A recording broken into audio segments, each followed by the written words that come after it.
Hi everyone, welcome to the channel, or welcome back to the channel of CityGalCountryRoots. And today I'm setting up my chick brooder. I'm really excited because this is a major step in the homesteading journey that my husband and I are taking. As some of you know, we're just getting back into it and we're making really big plans for what we want to do in the future. One of those is being able to raise our own food. In order to do that, most people start with chicks, and so I'm really excited that we're going to be able to start with some baby chicks here in a couple days. Before they come, I want to get everything set up for them so that way it's a really smooth transition. I can make sure everything that I have is working properly and then take note if I'm missing anything. So let's get started with the supplies.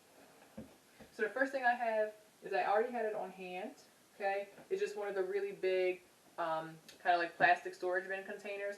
This one's pretty long and it's also really tall. It's about 2 feet tall. So that way, as the baby birds are growing, they don't have to constantly be like upgraded to something bigger and taller and bigger and taller. I can go from this container to like a really big kind of watermelon box or something like that. Or we're even thinking about bringing in the really teeny kind of chicken coop that we have, bringing it in, setting it up inside. So whatever we decide to do, I'll definitely take a video of that upgrade for you. So we have the container that they're going to be in when they first come, and we're going to line the container with some pine bed shavings. Now it's really important that it's pine. Everything that I've been reading says that pine is the best, it's what you should use. Some people are using sand, however I'm not sure if people are using sand in their original brooding container or when they actually get out into the coop. So just to be safe, I'm using pine shavings. Make sure not to use newspaper or anything like that. Apparently it can be kind of slippery for the baby chicks and their legs aren't as strong, and so they can actually like fall and break and hurt their legs and everything, and you don't want to do that, especially if it's something that's easily preventable by just getting pine shavings. The next thing I have to be worried about with the baby chicks is keeping them warm. So baby chicks, when they first come, for the first week of life, have to be kept at about 90 degrees, and then every week you kind of reduce that temperature by 5 degrees until they get down to around 70, 65 degrees. And then by then, their own feathers, their regulatory system, everything is working, and they've gotten more and more used to not having to be kept as warm. Okay? So in order to keep them warm, I got a red heat light. Okay? Everything I read says to get the red one. It's specifically designed for heat. The regular like big bulbs that you get might produce heat, but you're also going to be leaving it on all the time, and you don't necessarily want your chicks to have to be in bright sunlight kind of things all the time. So in order to make sure they do have a lot of light, I have a overhead light, and I put them in a room with a really bright window. So that way they still get the light from the day and all of those kind of things, but this is going to be simply for heat time. In order to hold the red bulb, we have one of the lights with the clamp. Now, I'm not sure if it's going to work as well as I wanted it to, because I was hoping that we were going to be able to have a little bit more of an adjustment for how close it could be.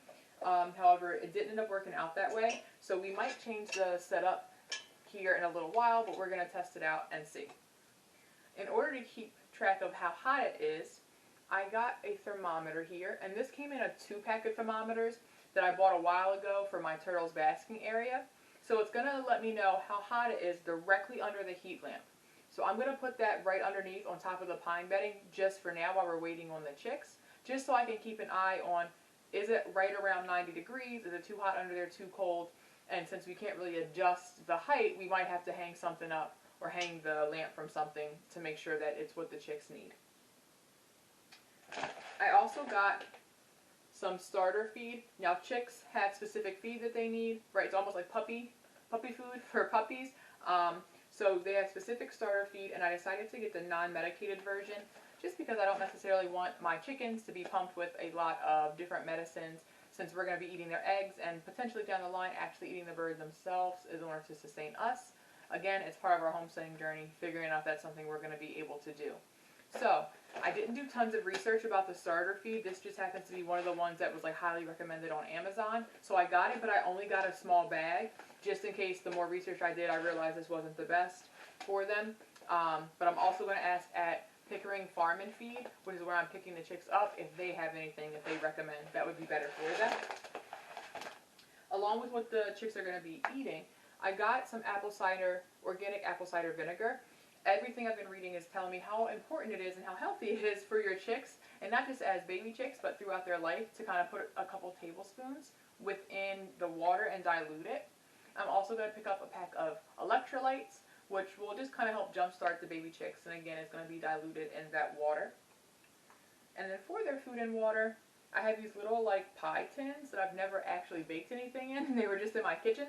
So instead of running out to buy something right now, I got these as we just kind of figure out what kind of food and watering system we want to use and we want to train the chicks on. So that's kind of what I have for all of the supplies.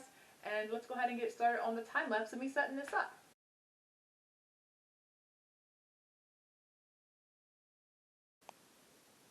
Okay guys, so that's it. We have the brooder set up right now with the heat lamp, food and water bowls, pine shavings, and the little thermometer.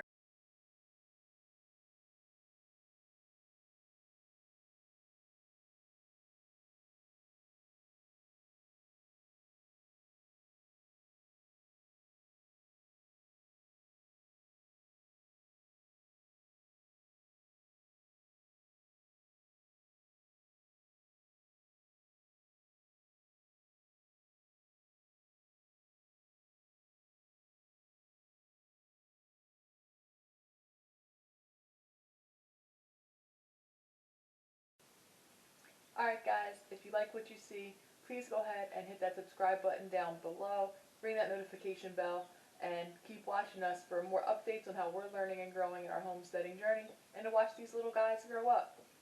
See you next time.